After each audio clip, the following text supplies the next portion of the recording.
They parked the pickups in crooked rows along the dusty lane, and the auctioneer's voice stretched across the pasture like a wire pulled tight. I stood near the windbreak, smelling alfalfa and diesel, watching neighbors circle the spreader, the hay rake, the old grain truck. My Uncle Wade held the letter he had taken from Grandpa's desk that morning, the one with my name in that careful, square handwriting. He raised it like evidence, smiled, struck a match, and fed the corner to the flame until the whole thing folded into ash. "Too late now," he said, loud enough for the bidders 3 rows back. I remembered Grandpa's hands on the clutch of the Farmall 560 and the way he would say, "Feel it talk to you, boy, but fire only erases ink. It cannot touch what is already cut into you." I stepped out from the windbreak, boots ticking gravel, and walked through the crowd, past seed wagons and a corn picker that had not tasted a field since the drought. Wade watched me with the look of a man daring lightning. I stopped beside the red tractor sunning by the pole barn, the one Grandpa kept clean even when everything else went to seed. Its paint was faded in honest places, its tires wore the story of 1,000 furrows, and the seat still held the shape of a good back doing long work. I laid my palm on the metal and felt warmth travel up my arm like a promise kept. I smiled, climbed onto the seat, and breathed in the slow, straw-scented air. "Burn your letters," I thought. I brought my own instructions, written in oil and dust, and in the way a field answers when you turn it right. So I sat straighter, wrapped my fingers around the wheel, and waited for the engine's answer to speak. The auctioneer's chant rolled like a storm cloud, fast and unrelenting, drowning out the quiet ache that had settled in my chest. People raised their hands for shovels, balers, and feed troughs, each item carrying a piece of Grandpa's years. The old men nodded with a mix of pity and greed, the younger ones pretending not to notice me.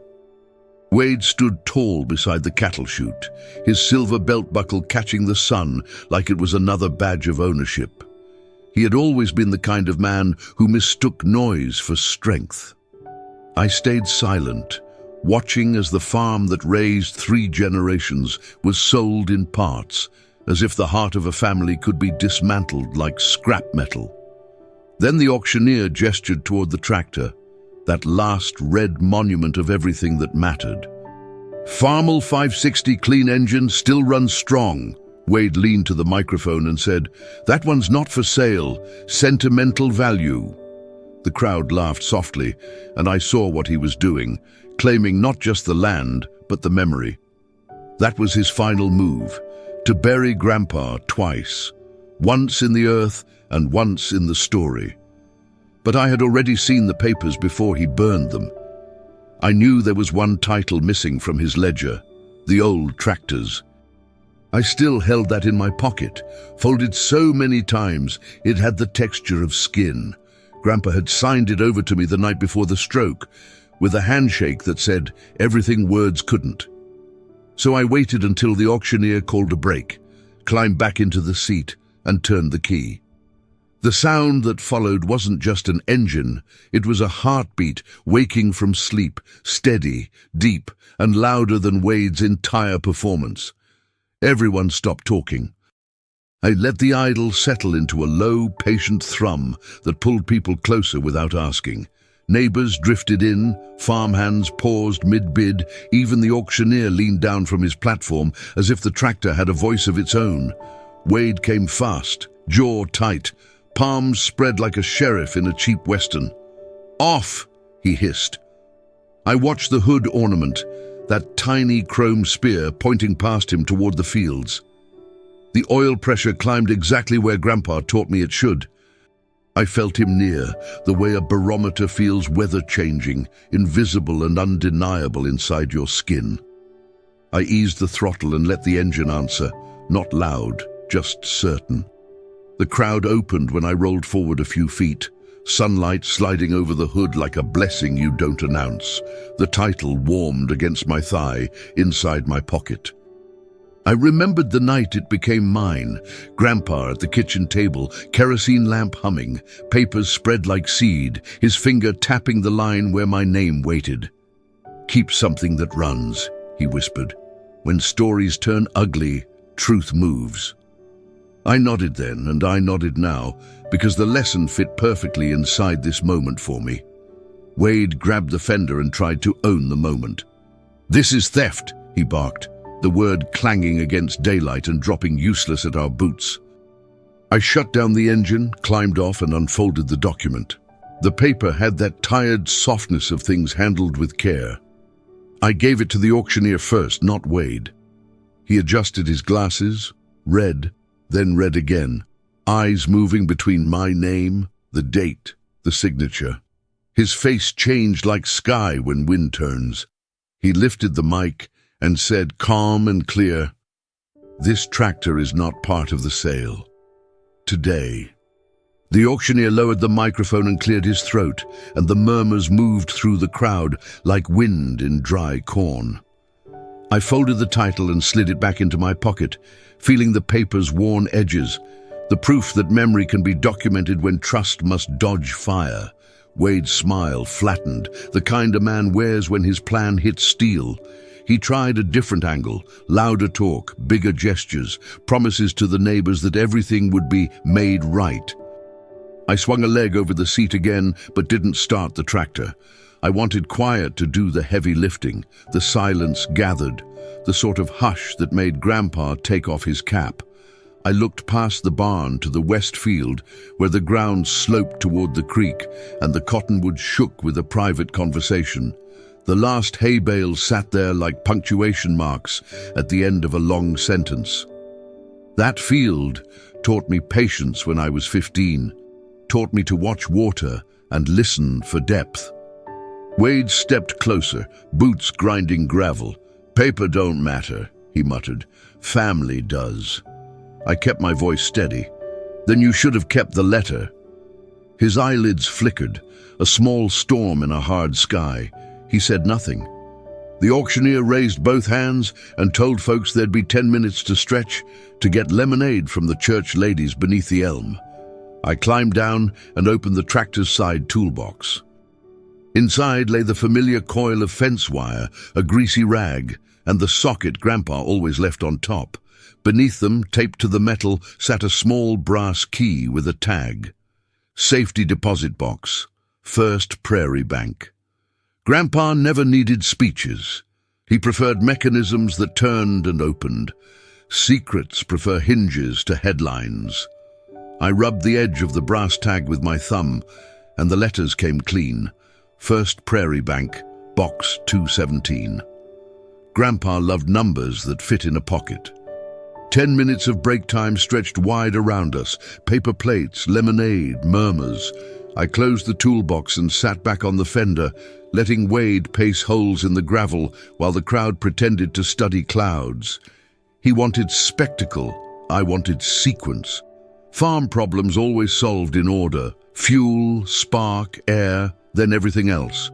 I pictured the bank lobby, the smell of floor polish, the clerk with the sunflower pin, and the vault door that sighed like a winter gate. Grandpa had taken me there once, a Saturday before planting. "Anything worth keeping," he'd said, "ought to wait where you can find it again." He never believed in hiding. He believed in placing. Wade stopped pacing. "Whatever you think you've got, it changes nothing," he said. I met his eyes and let the silence answer first. People who live by volume hate careful pauses. "We'll see," I said, and the words fell short, not defiant, just factual, like rain measured in inches. The auction resumed. I parked the tractor beside the granary, out of the traffic lanes, where the wind could find it and keep the metal honest. I shook hands with the church lady who made the lemonade and bought 2 cookies for the road. She squeezed my wrist like a prayer that had learned to use fingers. When the last lot sold and the neighbors drifted away with their new old things, I climbed into my pickup. Wade watched from the porch steps, belt buckle dulled by late light. I started the engine, turned toward town, and felt the day lean forward, like a field ready for the first good pass. I reached First Prairie Bank before the courthouse clock finished its hour and parked under the lone elm. I walked in with dust on my boots and purpose at my back. The lobby smelled of polish and paper.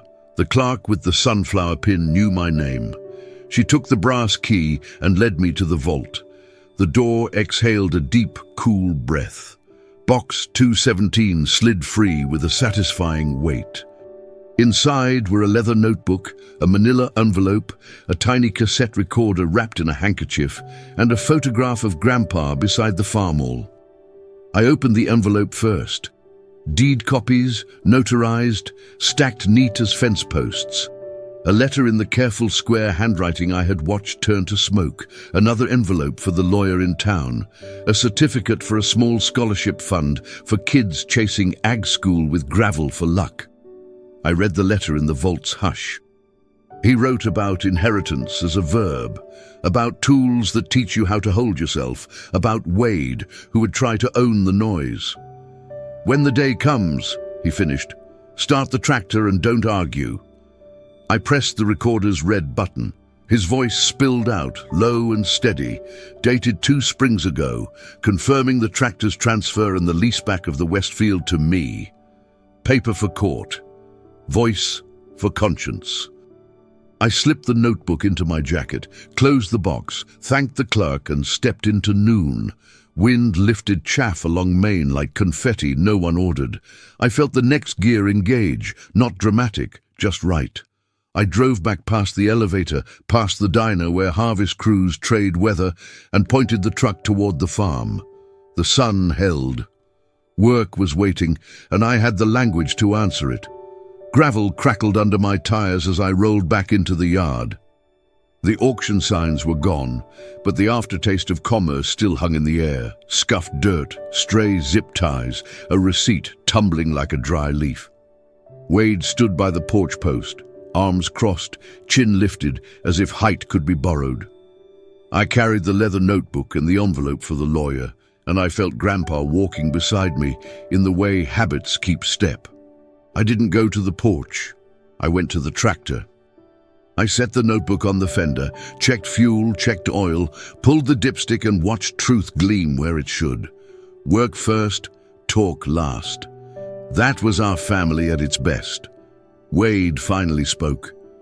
"You can't live on sentiment." I let his words fade like a truck over the hill. I opened the notebook to the page marked with twine, leaseback terms for the Westfield, harvest split, maintenance obligations, dates like fence posts hammered straight. The recorder carried Grandpa's voice, the paper carried the courthouse. I drove the farmall to the edge of that Westfield, idling at the headland where the ground tips toward the creek. The stubble shimmered, 1,000 suns in the wind. I walked the boundary, boot to soil, counting steps the way Grandpa taught. 60 to the cottonwood, 40 to the old granite marker, 120 back to the lane. Place is a sentence. You read it with your feet. Back at the barn, I wrote tomorrow's list on the chalkboard. Grease fittings, flush radiator, order seed, call the lawyer, call Ruth at elevator. I hung the key where Grandpa always did. On the nail below the window, shadow long and faithful. Then I swept the floor until clean smelled like a vow kept. Morning came clear as a bell and chores lined up. I bled the fuel line, greased the tie rods, and tightened a belt that sang too high. The tractor answered each touch like an old friend. I called Ruth at the elevator and set a time to talk contracts. Then I rang the lawyer, slid the envelope across his desk, and watched his eyebrows rise like gates. He copied the deeds, the lease, and Grandpa's letter, stamped dates into the day, and sent certified notices before lunch. Back at the farm, I found Wade in the shop, rummaging for an argument among sockets. He looked up, daring me. I pointed to the chalkboard list. "Works posted," I said. He shrugged, but he read it. People who love control still obey clarity. I pulled the farmall to the Westfield and made a short test pass along the headland to check depth, temperature, and temperament. Soil curled just right, moist at the palm, friable between thumb and forefinger, dark enough to believe in. The creek talked louder after last night's sprinkle, slipping past stones Grandpa had moved with his back when money was a rumor.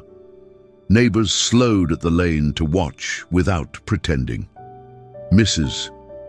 Geller waved a sack of sandwiches from her truck window and told me not to forget to eat.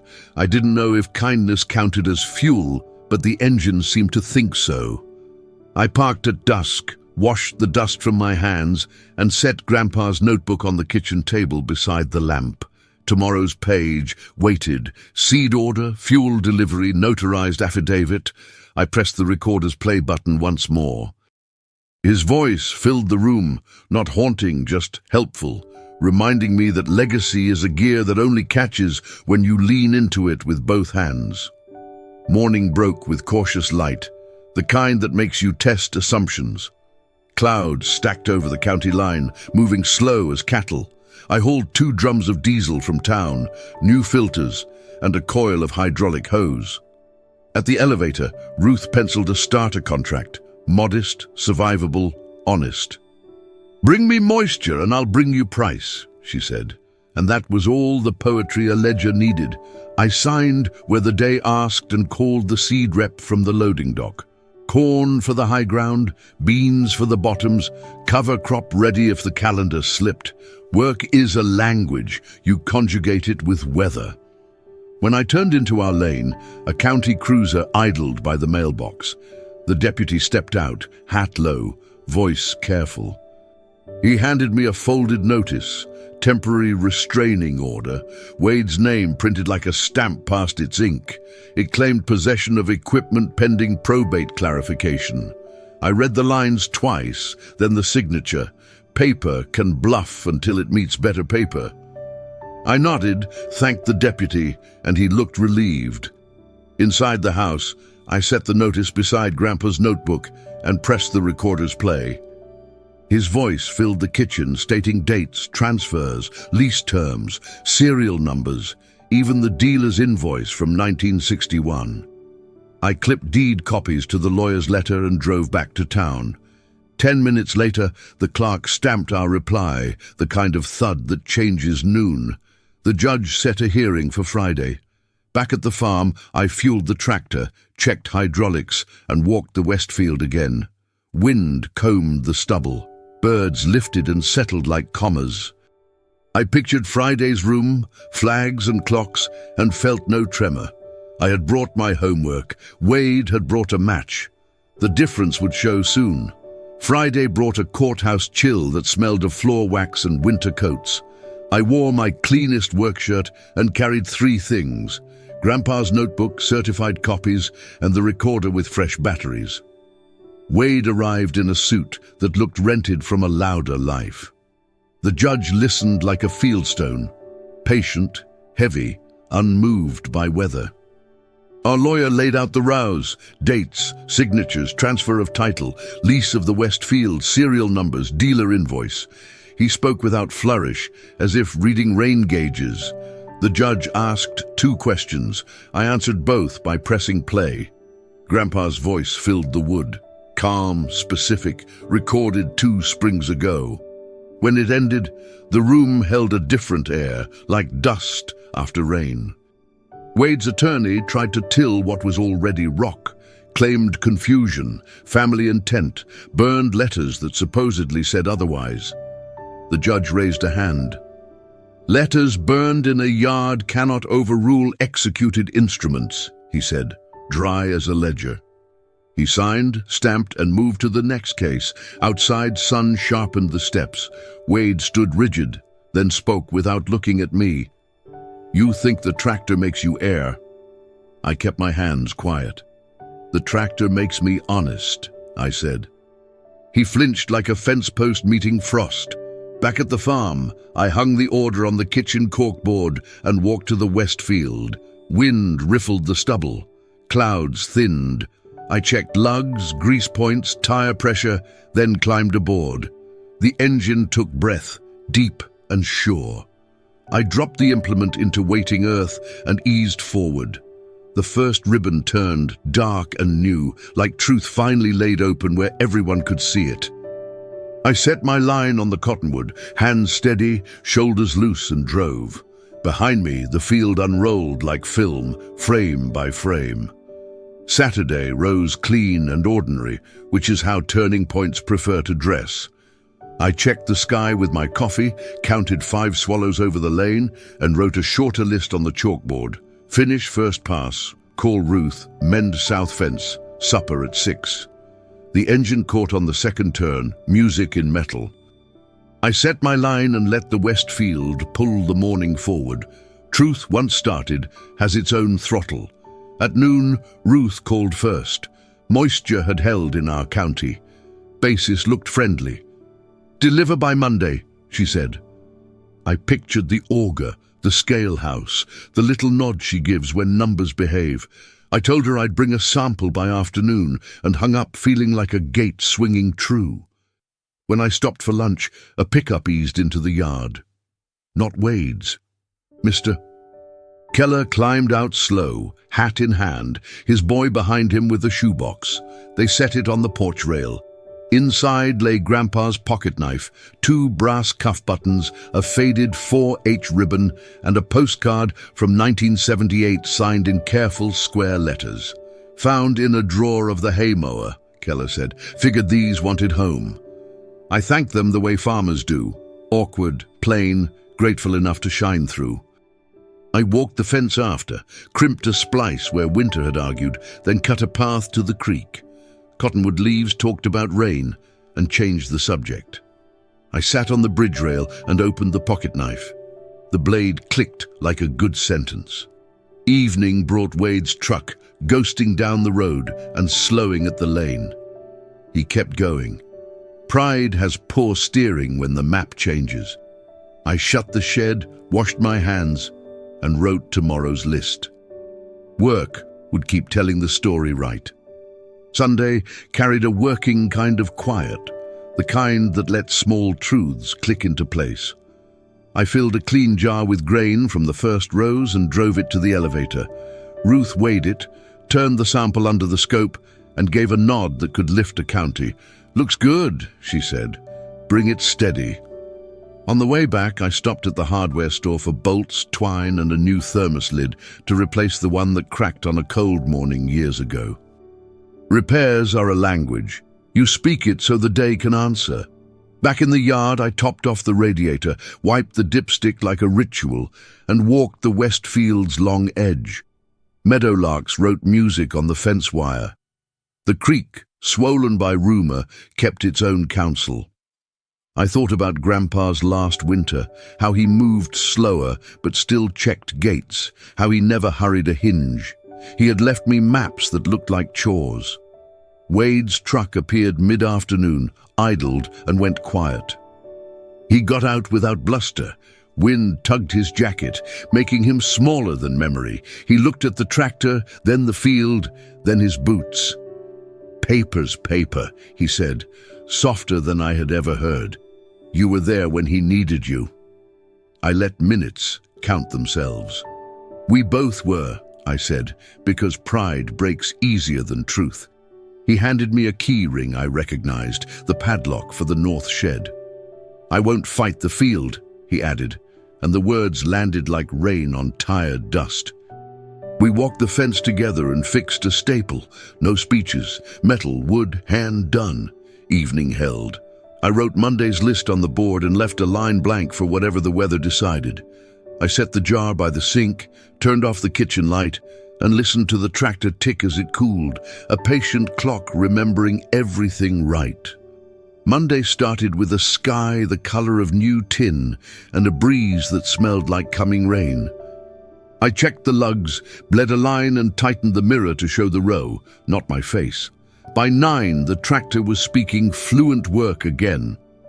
I set my sight on the cottonwood and let the west field unroll, one clean pass, then another, until the ground looked less like a memory and more like a plan.